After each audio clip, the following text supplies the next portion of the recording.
politik. Itu kan persepsi yang Akbar sampaikan. Oke, seperti apa seharusnya? Saya menganggap Anda menggiring opini di sini. Mohon maaf, sorry. Iya kan? Kakak Irma, coba jelaskan sama kita itu. Iya, menurut saya basi loh ya. Masalah ini udah basi, Bar.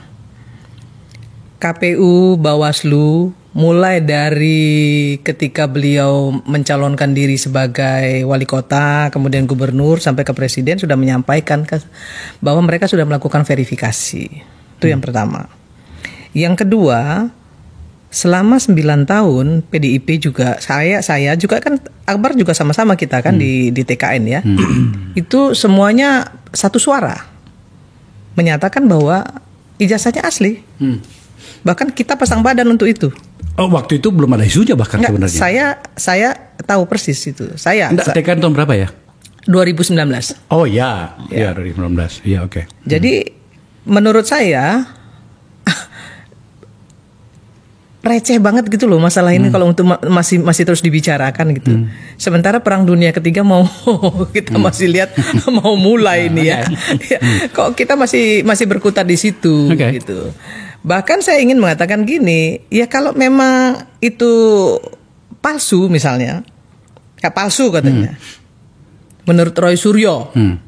Terus mau ngapain? Iya, makanya itu pertanyaannya, mau ngapain? Ya kan? Kalau mau bicara soal moral misalnya misalnya ada oknum-oknum yang mau bicara soal moral ya, termasuk Roy Suryo lah, mohon maaf ya. Misalnya ini bukan sekedar apa namanya hukum asli atau apapun begitu, soal moral misalnya. Memang Roy Suryo juga punya moral. Ketika misalnya nih ya, masyarakat bilang panci mana panci gitu. Kan ini kan juga menjadi masalah, Akbar. Kan nggak bisa gitu juga kali gitu ya.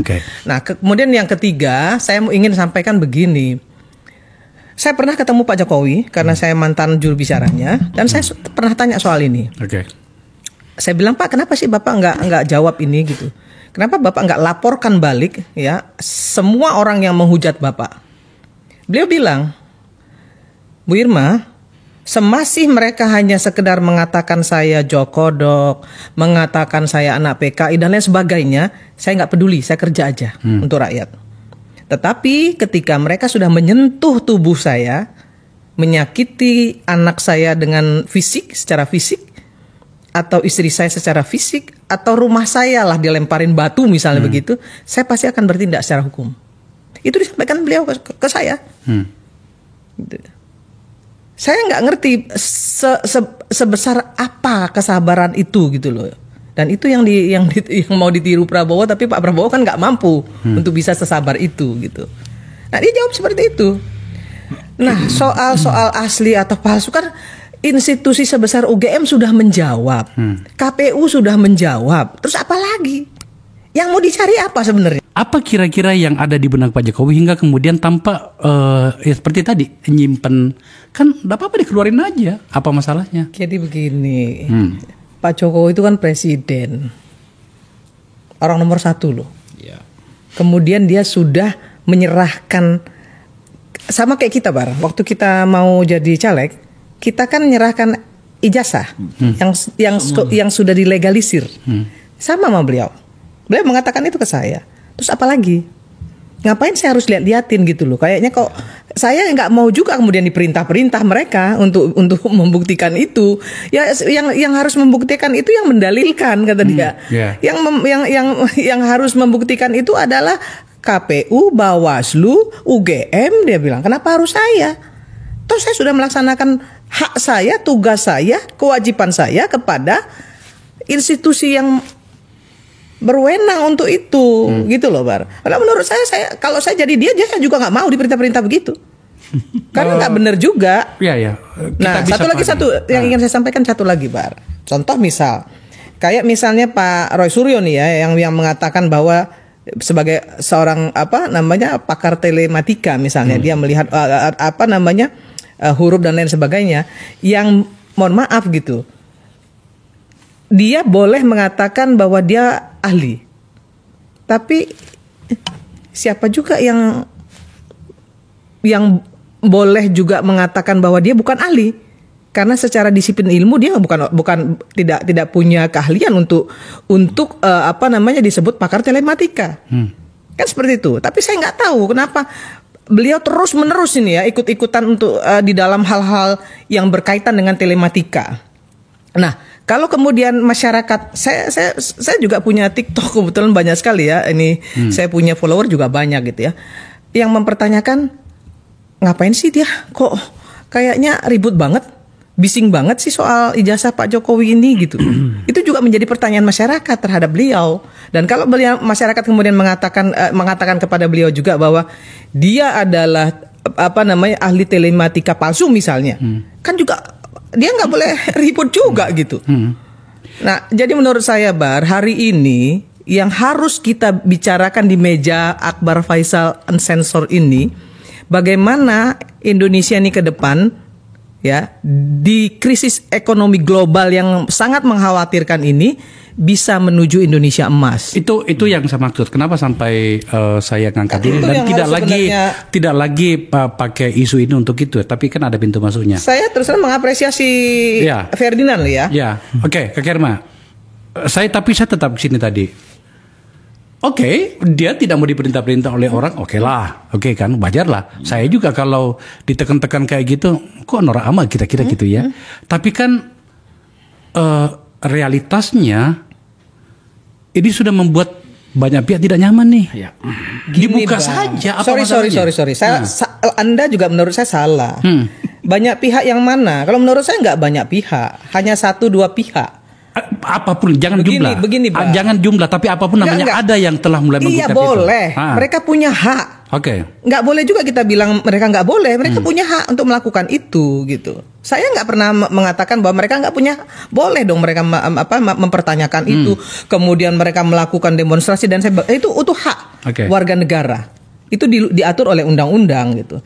Tetapi yang ingin saya sampaikan hari ini ketika Akbar tadi bicara soal bagaimana negeri ini ya ke depan, kenapa harus bicara yang remeh-temeh seperti ini masih terus-terusan dilakukan gitu kan? Maka saya ingin mengatakan hari ini ya seperti yang Akbar bilang tadi. Kalau asli kenapa? Ya itu dia. Kalau palsu pun mau jadi apa kan itu. Makanya saya mencoba menggiring pembicaraan kita ini kepada sesuatu yang kemudian kita bisa ambil saripatinya. Saya masih sama Kak Irma nih.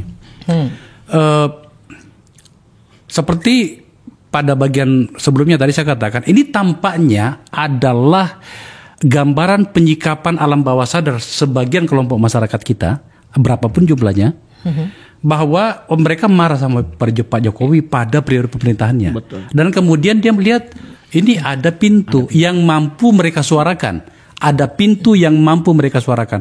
Kalau pintu-pintu lain yang sifatnya agak rumit, katakanlah misalnya menggugat mekanisme pembiayaan IKN kan sudah ada juga yang menyuarakannya. Nah, pada level tertentu ini ada pintu yang tampaknya itu bisa dibawa ke alam bawah sadar masyarakat bahwa ada orang yang pernah kita berikan kewenangan dan kepercayaan ternyata seperti ini.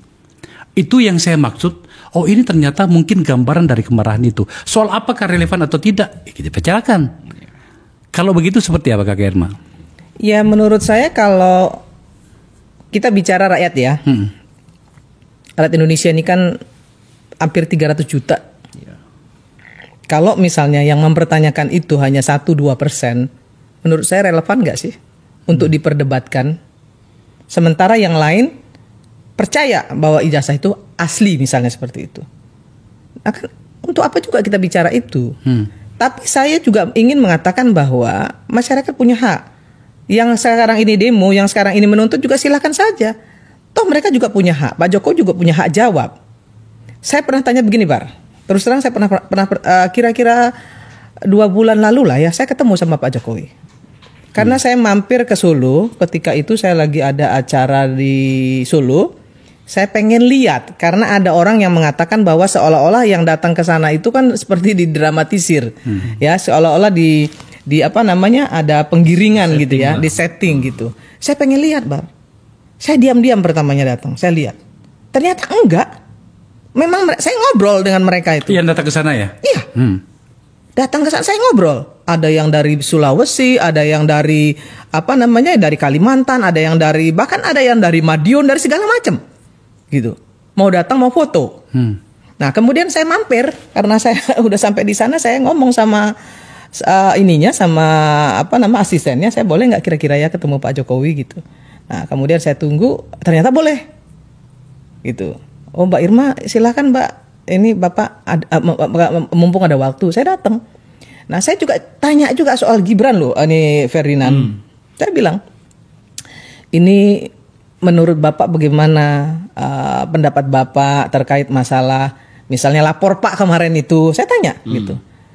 Terus Pak Jokowi jawab, saya itu sudah menyerahkan Gibran itu kepada Indonesia, menyerahkan Gibran itu kepada Pak Prabowo, kepada partai-partai politik untuk dibina. Saya bahkan mengatakan kepada Gibran, ojo kemajon.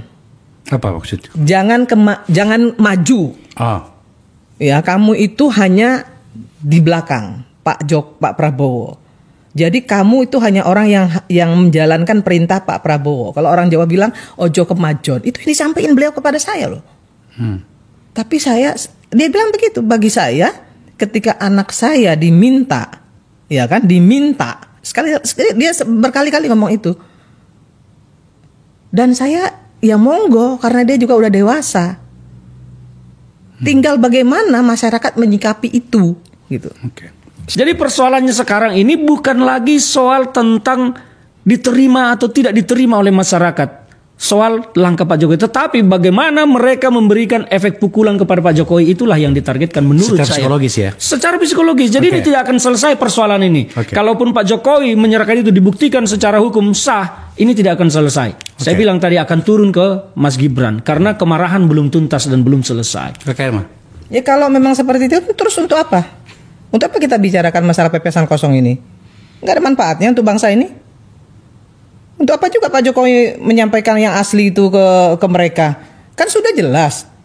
Bawaslu, KPU sudah menerima surat yang ijazah yang sudah dilegalisir. Itu berkekuatan hukum tetap loh. Kan Anda semua orang-orang hukum, tahu dong harusnya. Kalau saya jadi Pak Jokowi, saya juga nggak mau. Dan kalau mereka masih tetap misalnya kemudian mengarahkan kepada Gibran, namanya politik, Bar. Menurut saya nggak ada masalah. Ya silakan aja. Peristiwa politik kan nggak pernah berhenti di satu titik. Iya, gini. Iya kan? Gini Kak. Apalagi, mohon maaf.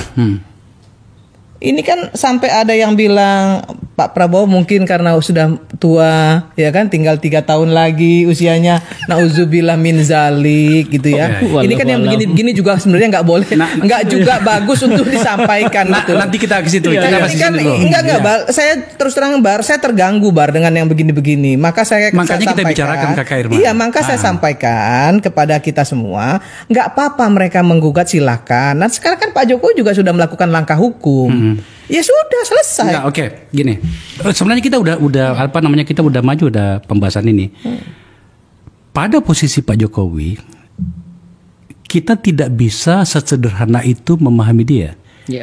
Bahkan Pak Jokowi pun tidak boleh sesederhana itu menyikapi ini. Ini adalah efek dari ketokohan. Ini adalah efek dari betapa besar harapan, cinta bahkan kepada satu orang. Dan kepada Pak Jokowi harus diakui itu ada barang itu, cinta, ketokohan, harapan segala macam. Maka kemudian ketika ada masalah seperti ini, ada orang yang menggugat, sudah terjadi. Tapi juga adalah sesuatu yang logik jika kemudian dilakukan langkah yang tidak perlu terlalu rumit. Tadi Ferdinand menghubungkan seperti ini. Ini belum apa-apa, ini tampaknya ada tujuannya nih, politik lah segala macam. Kenapa sih kita harus memaksa Jokowi untuk menerima, menanggapi orang-orang yang sekarang yang dianggap Pak Ferdinand marah? Itu yang saya maksud tadi. Kenapa? Nggak perlu juga kalau menurut saya. Gini Karma, coba. Nggak juga loh ya. Gini, maksud saya gini, itu tadi yang saya maksud karena bahwa tidak merusak bangsa ini, tidak merusak ekonomi bangsa ini, tidak merusak semua sendi-sendi kehidupan bangsa ini. Iya, makanya tadi kan saya sudah keluarkan bahkan sejak awal saya mengatakan tapi gini. Tidak bisa dipaksa kalau Pak Jokowi dipaksa untuk palsu, kenapa? Harus jawab.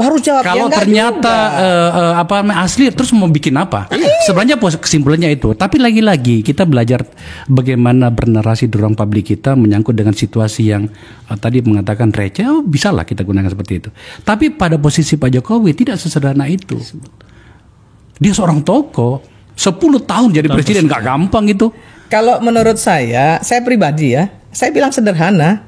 Ini bukan satu hal besar. Tidak menyebabkan sendi-sendi ekonomi bangsa ini runtuh, iya, benar. Ya kan? Iya, tidak menyebabkan moralitas bangsa ini menjadi hancur karena itu. Iya benar. Apa masalahnya? Setuju itu. Dan ketika misalnya mereka pun melakukan demonstrasi, kemudian terus-menerus misalnya ingin berhadapan-hadapan dengan Pak Jokowi, itu hak mereka juga. Dan kita harus menghargai itu karena mereka juga punya hak. Konstitusi di negara ini. Oke. Saya ikuti logika ini. Maka kemudian kita masuk pada yang Anda sampaikan tadi. Kalau benar dan tampaknya banyak orang berpikir seperti itu, bahwa ini kan ini kartu-kartu yang sedang tetap dimainkan Pak Jokowi. Kita kenal orang ini punya kemampuan untuk itu. Iya. Memainkan pion-pion kan gitu. Tadi Ferdinand sudah mengatakannya. Ini tidak sesederhana itu melihatnya. Ya. Dia berani bermain seperti itu karena dia tahu bahwa ada kepentingan di baliknya yang bisa dia pakai. Wajar, dia politisi. Dalam hal ini ada anaknya. Coba kita bayangkan Kakak Irma, kenapa sampai ini tidak sederhana, dan itu ada dampaknya bagi orang lain. Kalau kemudian ternyata dinyatakan bahwa ini adalah asli, efeknya besar kan bagi dia. Dan itu pasti efek politiknya kepada keluarganya, dalam hal ini Gibran. Betul. Maka pada titik itu maka tidak menjadi sederhana. Ada publik di dalamnya dan dapat keuntungan, bisa saja Gibran jadi presiden. Tapi kan bisa juga sebaliknya, Pak. Oh, sekarang malah terjadi. Ya makanya saya bilang ketika Akbar bilang ada keuntungan, tapi juga bisa juga itu ada kerugian. Sekarang sudah rugi bagi Pak Jokowi di mata kita. Betul. Tapi kan kita tidak tahu dia. Itulah alasannya kenapa tidak dibuka saja. Kalau menurut saya di mata Akbar mungkin atau di mata Ferdinand mungkin rugi. Tapi kalau di mata kami, saya pribadi, dia nggak rugi apa-apa. Berarti Kakak Irma setuju bahwa sebenarnya ini adalah salah satu pola permainan kekuasaan Pak Jokowi. Setuju nggak? Sangat bisa. Saya kira nggak juga. Nggak juga seperti itu. Menurut saya, kalau tadi Ferdinand bilang ada banyak yang mungkin tersakiti ketika beliau menjadi presiden selama 2 periode, saya setuju. Bar. Dan kalau mereka kemudian melakukan pembalasan, kata seperti Ferdinand bilang, balas dendam dan lain segala macam, manusia mana sih yang nggak punya perasaan seperti itu? Saya juga bisa memahami itu, ya toh. Dan kita nggak bisa juga melarang itu. Saya ini tokoh buruh yang tahu persis bahwa demonstrasi itu dilindungi oleh undang-undang dan boleh. Demokrasi di kita kan juga masih belum sempurna. Karena demokrasi kita kan tidak menafikan hukum dan keadilan. Betul. Ya kan? Nah itu yang selalu saya gugat gitu. Maka kemudian saya bilang kalau soal ini memang mau diteruskan, ada baiknya memang Pak Jokowi melakukan ini, menjawab ini dengan langkah hukum. Dan sudah dilakukan sekarang. Ya sudah. Oke. Selesai. Tapi saya salah satu orang yang kecewa dengan langkah-langkah strategis politik beliau. Dan termasuk salah satunya ini menurut saya adalah cara beliau memainkan bidak-bidak caturnya. Seperti yang disampaikan tadi, supaya tidak hilang dari frame. Ketika seorang politisi hilang dari frame, maka dia selesai sudah. Sementara Pak Jokowi punya kepentingan beban di pundaknya, yaitu Mas Gibran. Meskipun tadi yang disampaikan Kak Irma bahwa sudah diserahkan ke negara, ke partai politik untuk dibina. Tidak mungkin Pak Jokowi membiarkan seorang Gibran yang semua kita harus mengakui Mas Gibran memang masih hijau dalam politik dan birokrasi pemerintahan setinggi jabatannya. Tentu Pak Jokowi tidak akan membiarkan itu dan beliau pasti akan meletakkan tangannya terus di situ dengan berbagai cara pun untuk mengatasi ini. Itu loh Kakak Irma. Akhirnya tiba di situ. Itu kan menurut Ferdinand. Oh iya. Menurut saya ini ruang pembuatannya. Itulah maksudnya. Jadi jadi gini Bar, kan gini. Saya terjemahkan bahasanya menjadi lebih sederhana supaya penonton kita bisa memahami maksud kita. Bahwa ternyata Pak Jokowi nggak berubah. Ini tetap dianggap sebagai area untuk memainkan situasi untuk sebuah tujuan-tujuan politik. Itu kan persepsi yang Akbar sampaikan. Oke. Seperti apa seharusnya? Saya menganggap Anda menggiring opini di sini. Mohon maaf, sorry. Iya kan? Sorry. Saya kan kita harus terbuka. Maksud saya ini adalah pandangan satu orang. Katakanlah saya gitu ya. Jadi begini. Dari ini kan saya ambil dari diskusi ini tadi kan gitu ya. Saya dengan Akbar di periode pertama kita bikin relawan ketuk pintu. Ingat di Palembang kita sama-sama jalan. Kemudian di periode kedua saya jubir juga. Saya mau kasih tahu Akbar, apa sih yang saya dapat dari Jokowi selama ini, selama saya menjadi bagian dari TKN dia waktu itu. Saya mau kasih tahu, tidak 1 rupiah pun saya dapat apa-apa. Tidak 1 jabatan pun saya dapat dari beliau. Akbar kan tahu. Enggak, tunggu jangan dibawa ke wilayah itu. Enggak. Tadi kan Ferdinand bilang dia sebagian orang yang kecewa, sudah mendukung kecewa. Oke. Tapi saya ingin mengatakan kepada Akbar, kepada Ferdinand bahwa saya orang yang mendukung dia, tapi saya nggak kecewa. Nah itu poin saya. Jadi jadi kan inti dari politik itu kan kekuasaan, Bar. Oh iya. Iya kan? Makanya itu tadi saya ungkapkan seperti itu. Iya, tapi kan kita juga nggak boleh juga kemudian seolah-olah bahwa ini adalah permainan Pak Jokowi sehingga akan menuju sini. Ini permainan Jokowi untuk menuju, kan nggak gitu juga. Sebentar dulu, saya belum selesai. Oke, silakan. Lanjut. Saya belum selesai. Kalaupun Pak Jokowi misalnya ingin tetap berada dalam frame besar ya, untuk namanya nggak hilang gitu ya, menurut saya itu sah-sah saja, gitu. Ya kan, nggak ada masalah dalam menurut saya di politik itu nggak salah. Sama sekali nggak ada masalah. Iya, maka kenapa kita ribut soal? Makanya, jadi saya tanya tadi, ya, jadi coba lihat. Kita mengenal Pak Jokowi, dia punya cara sendiri berpolitik. Tidak ada orang yang seperti dia. Lain. Saya buat menjadi sederhana. Dia personal touch-nya itu sangat kuat. Untuk sebuah tujuan-tujuan penting dia tangani sendiri. Oke. Artinya dia punya skenario. Kita bawa masalah dan identifikasi personal kita terhadap Pak Jokowi itu dibawa pada kasus ini. Ternyata itu tadi salah satu temuannya. Jadi bukan soal penggiringan opini. Kita mempelajari dari belum apa temuan dong. Hah? Itu baru asumsi Akbar Faisal dan Ferdinand. Maksud saya gini. Analisis. Maksud saya adalah kita mencoba mendekatkannya. Tidak salah juga kalau dilakukan itu. Dia manusia politik gitu ya. Cuman maksud saya itu tadi, sebagai seorang negarawan tadi, Ferdinand menggunakan bahasa negarawan itu.